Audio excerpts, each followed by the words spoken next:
Cabdi Cali Raage oo ah la taliyaha arrimaha doorashooyinka ee madaxweynaha Farmaajo ayaa diyaarad u saarnaa hawada laga celiyay maanta isagoo ku socday magaalada Kismaayo. Wasaaradda gaadiidka ee Jubbaland ayaa sanadkii 2019 amar ku siisay diyaaradaha ka yimaada Kismaayo inayna la soo qaadi karin Cabdi Cali Raage. Haddaba waxaan ku wareysan doonaa qadka telefoonka isagoo inoogu jawaabi doono arrimahaas iyo waxa keenay iyo qofka ka dambeeyay in laga soo celiyo magaalada Kismaayo diyaaradii u siday. ogtahay waxaa jiray heshiisyo iyo go'aamo ku aadan nooca doorashada iyo habraacyada waddanka doorasho uga dhacayso. dabcan waxaana la filayay haddii go'aamadaas iyo heshiisyadaas ay dhaceen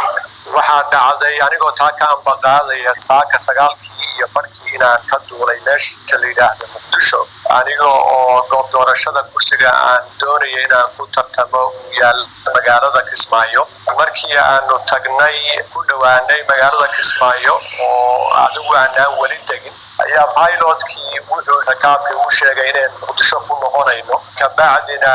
waa soo noqonay markaanu tagnay Muqdishona waxaa la ii sheegay inaan problemku inuu aniga yahay marka waxay iga codsadeen inaan diyaaradda ka tago kabacdina sidaasaan diyaaradii kaga tagay. arrintaasi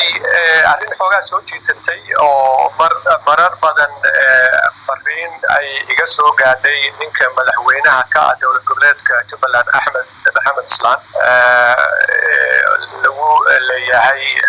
ninka Raage la yiraahdo Kismaayo ma imaanayo laakiin anigu waan fiirsanayo mar walba waxaan u arkayay inaysan arrintaasi ahayn arrin qof mas'uul oo noocaas ka imaan karta inaysan ahayn oo aan fiirsanaya aad baan u fiirsanaya laakiin runtii arrin hadda maaragtay shock igu maaragtay ama dad weydiiyana meeshan hadda Kismaayo arrintu markay dhacday kabacdi dad weydiiyana waa ugu sheegay oo wuxuu yiri horeyna fariinta waa u gudbiyay inuusan ninkaas imaan karin maxaan ku dhahdaa Kismaayo. waxaan kaloo rabaa inaan kuu sheego anigu reerkay iyo carruurtayda magaalada Kismaayo degan yihiin ma yihiin oo ama meelahan uu ka shaqeeyo oo safar ku tagaya meesha maaragtay maanan ahayn nin degan baan ahayo reerkiisa iyo ciyaalkiisa degan yihiin. dadka markay la hadleen weydiiyeen se wax u dhacay wuxuu yidhi anigaa celiyay horeyna waa fariinta waa u gaarsiiyey ninkaas sababtu wax kale ma aha sababtu waxa weeye inaan aniga iyo isagu aanu aragti siyaasadeed oo kala duwan aan kala qabno waa intaa weeye. waxaa iga muuqata dulqaad yaraan siyaasadeed inay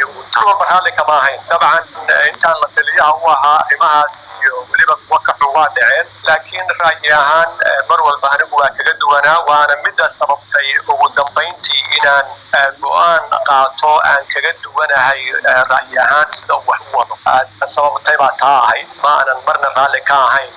in dad la masaafuriyo in dad la celiyo marna raalli kama